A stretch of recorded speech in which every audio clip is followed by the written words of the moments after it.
আমাদের সামনে অনেকগুলো নতুন নতুন চ্যালেঞ্জ এসছে, সবাই আপনারা এগুলো জানেন। জ্বালানি তেল থেকে শুরু করে আমদানি, নানা কিছু মানুষের জীবনযাপনকে ব্যাপকভাবে প্রভাবিত করে। এই মুহূর্তে আমাদের দরকার ধৈর্য এবং আমাদের ঐক্য।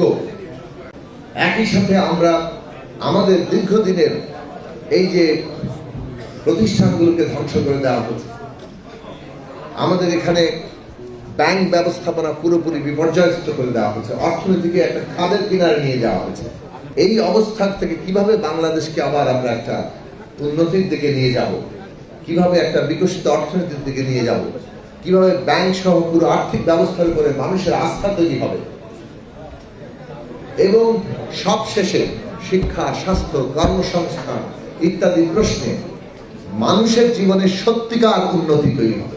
সেই জায়গা থেকে আপনারা লক্ষ্য করবেন বর্তমান সরকার তার যে অঙ্গীকার, ফ্যামিলি কার্ড, কৃষি কার্ড, কৃষি ঋণ মওকুফ, ইমাম সাহেব সহ সকল ধর্মের পুরোহিতদের তাদের নির্দিষ্ট ভাতা, এগুলো যা কিছু সামাজিক সুরক্ষার প্রশ্নে ঘোষণা দিয়েছিল, সবার আগে সেইগুলো বাস্তবায়নের জন্য অতি দ্রুত এবং কার্যকর উদ্যোগ গ্রহণ করেছে।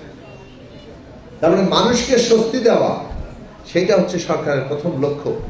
এবং এর মধ্য দিয়ে কিভাবে একটা দীর্ঘমেয়াদী, স্বল্পমেয়াদী, মধ্যমেয়াদী, দীর্ঘমেয়াদী পরিকল্পনার মধ্য দিয়ে আমাদের দেশটাকে পরিবর্তন করা যায়, সেইটাই সরকার চেষ্টা করছে।